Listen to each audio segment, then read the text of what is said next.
Welcome, deep divers. Today, we're diving into something that's, well, everywhere, but you probably don't notice it. Aluminium extrusion profiles. Think about modern buildings, high-speed trains, even those solar panels you see popping up. What's the kind of hidden tech making that possible?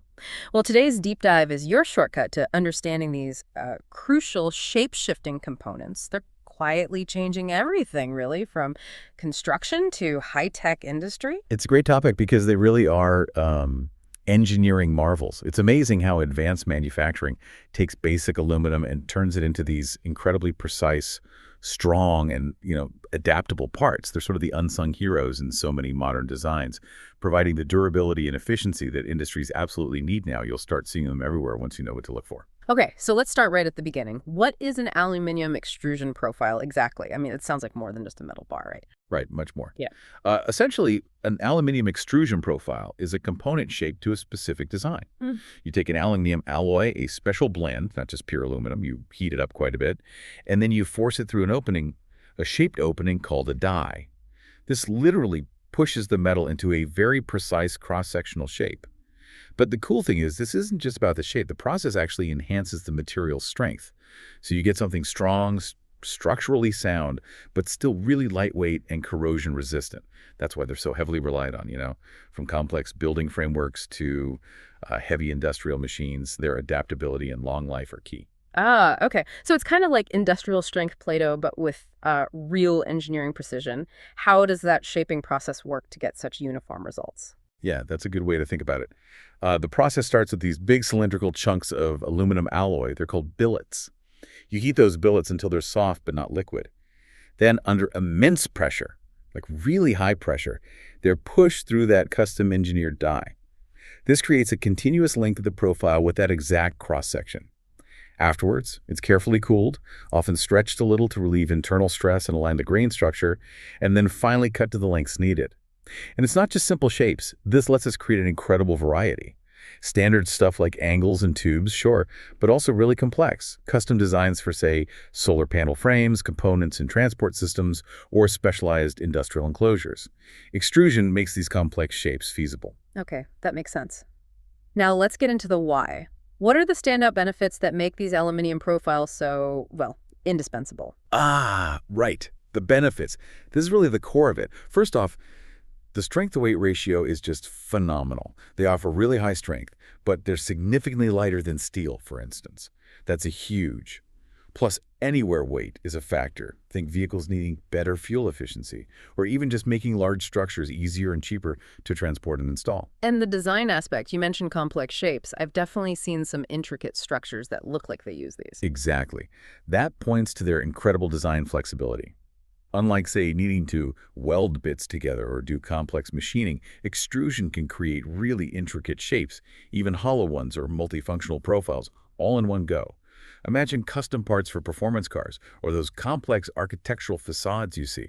Before extrusion, making those shapes strong and lightweight often meant multiple expensive steps. Extrusion is more like printing a 3D high-strength component in one go. It just opens up so many possibilities for designers and engineers, often saving costs too. That's a really good point. It's about what they enable, not just what they are. Are there other, maybe less obvious benefits? Oh, definitely. If you look at the bigger picture, corrosion resistance is a big one. Aluminium naturally forms this thin, tough layer of oxide on its surface. It protects the metal from rust and general wear, meaning things last longer with less maintenance. And that ties into sustainability. Aluminium is 100% recyclable over and over, and recycling it takes way less energy than making it from scratch. So these profiles are a genuinely eco-friendly choice. You add up the long life, low upkeep, and recyclability, and they become really cost-effective over the whole life of a project. It's kind of a complete package for modern needs. Right. So with all those benefits, it's clear they're not just a single product. There must be different types for different jobs. Let's maybe break down the main categories. Absolutely. It helps to think of them in groups. You have your basic building blocks. Those are the standard aluminum profiles. Then you've got the ones engineered for heavier loads, the structural specialists. And finally, the tailored solutions, custom and specialized profiles for unique needs.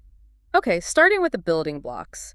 What are the common standard types we'd encounter? Right, standard profiles. These are the versatile ones you see everywhere because they're durable and easy to work with. Think flat bars, round bars, rectangular tubes. They're used for basic frameworks, machine parts, transport structures, fundamental load-bearing stuff.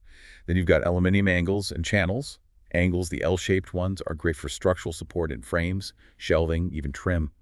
Channels, U-shaped or C-shaped, are good for holding panels, creating enclosures, things like that. And in this group, you also find various pipes and what are sometimes called modular profiles, T-profiles, U-profiles, Z-profiles. These show up in furniture, automotive parts, displays, used for both structure and sometimes decoration. Got it. Those are the everyday workhorses. So when you move up to structural specialists, what makes them different? Stronger alloys, different shapes. Both, often. Structural aluminum profiles are specifically designed for strength and stability in more demanding situations. Heavy construction, big infrastructure projects, industrial automation. For example, a T-profile extrusion offers excellent rigidity because of its shape, making it ideal for machine bases or modular assembly frames where you need good load distribution. An aluminum U-profile might be used in architecture for protecting edges or framing glass panels, offering flexibility in how it's applied.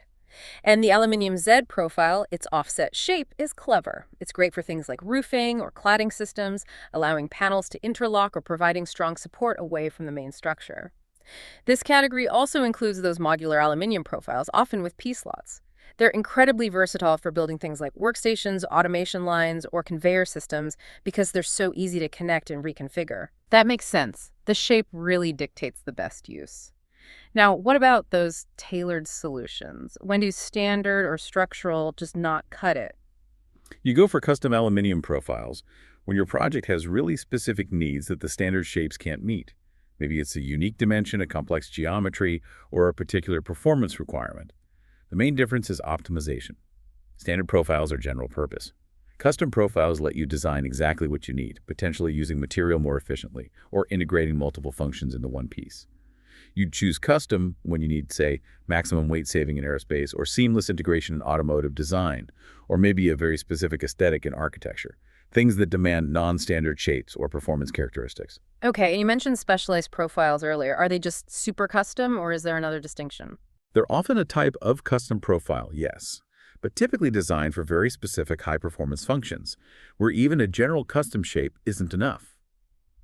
Think about unique challenges they solve. Heat sinks are a perfect example. Aluminum is great at conducting heat, so specialized extrusions with lots of fins are designed purely to dissipate heat from electronics, LEDs, or machinery. Or specialized rail tracks for transport systems engineered for incredible strength and wear resistance. You also find decorative trims with unique finishes for high-end architecture, or specialized electrical profiles designed for conductivity and housing wires safely. Wow, okay. And I think you mentioned aerospace and medical uses too. Absolutely. Aerospace needs profiles that are unbelievably light, but also incredibly strong for aircraft structures. Fuel efficiency and safety depend on it. And in the medical field, aluminum is great because it's non-toxic, easy to clean, and doesn't corrode easily. So you see specialized profiles used in hospital beds, diagnostic machines, framework for clean rooms, anywhere. Hygiene is critical. So we've covered what they are, how they're made, the benefits, the huge variety of types, which brings us to the practical point. How do you actually choose the right profile for a job? It seems like a complex decision. It definitely requires careful thought. There are several key factors to balance. First, obviously, is strength and load-bearing capacity. You absolutely have to assess the loads the profile will face. Is it structural?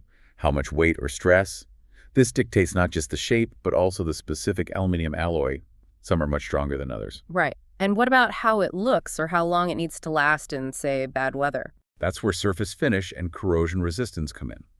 Depending on the application, you might need anodizing or powder coating or just a standard mill finish. These finishes don't just affect the look, they significantly boost durability and resistance to wear or corrosion. Crucial for architecture or marine uses, for example. Then there's weight considerations. Even though aluminum is light, you still might need to optimize further. Lighter profiles mean lower transport costs, easier installation. Very important in aerospace, automotive, even modular building. It's always a balance between strength needed and weight saved. Okay, and then the real-world constraints, cost, and, well, can you even make the shape you want? It's exactly. Cost effectiveness and production feasibility are critical. You have to weigh the initial cost. Standard profiles might be cheaper up front because the tooling exists against the long-term value. Custom profiles might cost more initially, but they could save money later through better performance, easier assembly, or longer life. You also need to ensure the design is actually extrudable, and this links straight to customization options. Sometimes you simply need a custom profile, because no standard shape will do the job efficiently or meet the specific performance or aesthetic goals. Intricate architecture, specialized machines, innovative products often demand that tailored solution. So, yeah, choosing the right aluminum extrusion profile really is key for efficiency, durability, and pushing innovation forward. When you get it right, you get that ideal mix of strength, versatility, sustainability, and ultimately cost-effectiveness and performance for your project. And maybe here's a final thought for you listening. The next time you're, I don't know, walking through a modern airport, or maybe notice the frame of a large digital billboard, or even just look closely at a window frame, take a second. Think about the unseen workhorse, the aluminum extrusion profile that might be providing the structure, the shape, the function. It's one of those manufacturing processes that seems niche, but when you start looking, you realize it underpins so much of the modern world around us. Really quite amazing when you think about it. They're everywhere, just hidden in plain sight.